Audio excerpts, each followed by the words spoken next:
the last 24 hours in crypto has been face melting, to say the least. We went from the tariff conversation to a narrative I'm about to tell you about that could change the face of crypto in this country for a very, very long time to come. It was a very big announcement that you may or may not have seen because it's really not on the mainstream media yet. And this announcement could potentially be earth shattering. So we're going to talk real quick about what's going on with XRP, and then we're going to get into that big announcement. But XRP, this was, you can see all this scribble scrabble. This was from one of my last videos. I left it on here because the narratives are in control. This right here is President's Inauguration Day, but before that was Trump meme coin that was released on a Friday night. The market sucked liquidity out from the market, put it in the Trump coin, and then it rallied to the inauguration. We didn't get the news we wanted. It came back down. We traded sideways until last week. DeepSeek narrative came out. The DeepSeek roiled the markets by, undercutting costs of OpenAI, saying they did it for a fraction of the cost. We found those things not to be entirely true. The market rebounded. Then this past week on a Friday night, Trump announced that tariffs on Mexico, China, and Canada. And that was on a Friday night. Probably did it to not completely crush the stock market, to allow some news to take hold before a Monday morning opening. Well, you see the markets reacted. I probably pulled out of most of my positions here. I DCA'd into, Cardano, Bitcoin, Solana, XRP, and SUI. Those are the 5 ones I bought more of on the way down. I probably didn't buy enough. And then when we got down here, it was about 8 p.m. on, Sunday night. And I'm watching this thing flash down to $1.77 on XRP, and I'm thinking, oh my God, that's almost 50% drop from its recent highs. Is this a buy opportunity, or is there still blood in the water? Is there still some bleeding that's got to happen in this market? I didn't want to go to bed with a bunch of new leverage trades that go to zero and I lose more money.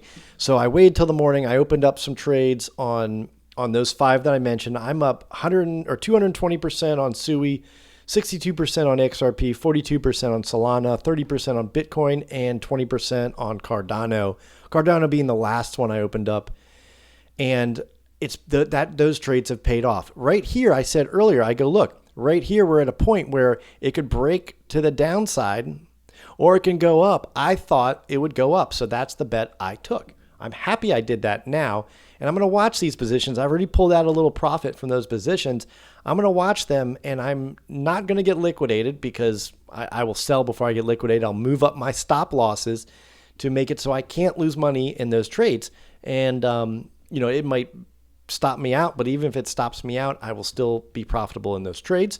I just do this right here. Watch this. This is BTCC. This is not financial advice. I'm not your financial advisor. Do your own research. If you like what I'm telling you, there's links down below. But before you sign up for anything, this is not advice, but I'm telling you, definitely read the terms of service and read my terms of service down below.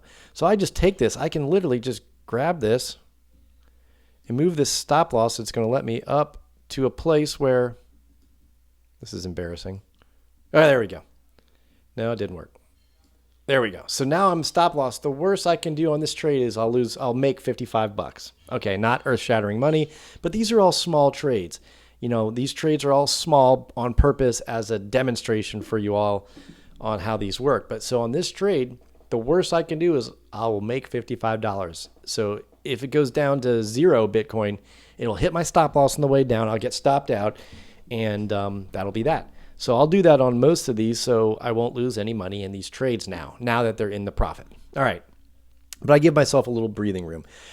So that being said, the big narrative right now, and this is, like I said, is it earth-shattering? I would say it has the potential to be absolutely earth-shattering because, look, it says President Trump's White House AI and crypto czar David Sachs, Senate Banking Committee, bunch of guys, Tim Scott, John Bozeman, House Financial Services Committee Chair French Hill, Agricultural Committee Chair G.T. Thompson, will host a press conference tomorrow, Tuesday, February 4th at 2:30 p.m. Eastern Time to discuss how the Trump administration and Congress will work together to secure America as a leader in digital asset ecosystem.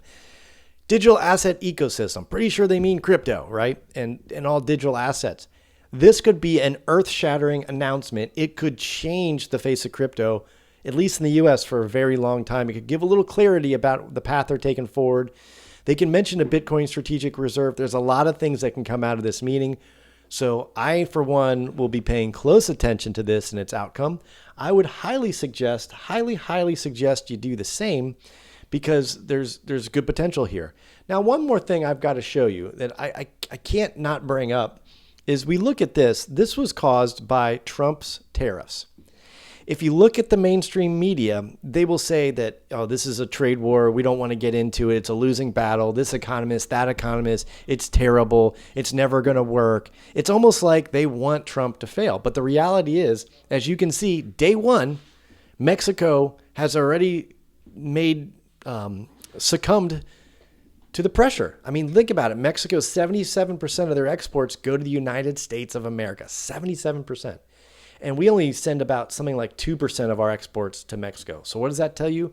They have way more to lose than us. And Trump's strong arm on this deal, all he wanted was to stop the stem of illegal activity over our borders with Canada and Mexico and China, to stop fentanyl from coming in the country. This is all about the illegal epidemic of drugs in our nation. But, you don't really hear about that. You just hear trade tariffs, right? Well, Mexico quickly changed their tune and sent 10,000 troops to the border to stop migration of illegal activity. That's good. Canada's already made some what do they call them, concessions as well. So I see this trade war, at least with Canada and Mexico, coming to an end real soon. China, that might be a little bit different. That might be a little bit different of a play, but at the end of the day, we are still the biggest purchaser of other countries' exports in the entire world. And they have more to lose economically, and China is not in a very good economic position right now. Canada, not in a good economic position right now. They've already done a huge stimulus package. So is China, and they can't afford losing America's business, and they're going to fight for it one way or another. They're going to act big, act tough, so their countries don't think they're backing down to the American devil, which we're not. And the reality is that they're going to make an agreement because they've been treating us unfairly. Now, not to get political, so let's just end that on this note, that the crypto was negatively affected by that. But if you looked and researched and did your thoughts, even though we were down here, I started to question it, and I didn't know how much further we could drop. But I didn't think it would be short-lived. We're already about halfway back to where we were, more than halfway back to where we were. I put on my leveraged positions, and I'm doing pretty well on them. I'm going to take some profits. So all in all, there's a lot of good things happening in crypto. Big meeting on February 4th, 2:30 p.m. Eastern Standard Time to get more clarity on, maybe strategic reserve, Bitcoin, digital assets, all those things. I, for one, am very excited, and I look forward to it. I'll give you an update tomorrow as well. If you have any comments, questions, put them down below. If you've made it this far, do me one favor, one simple solitary favor, and give me a like. And if you're not a subscriber, subscribe. So that's 2 favors. But other than that, that's all I got. I hope you got some value out of this. Thanks again, and I'll see you next time.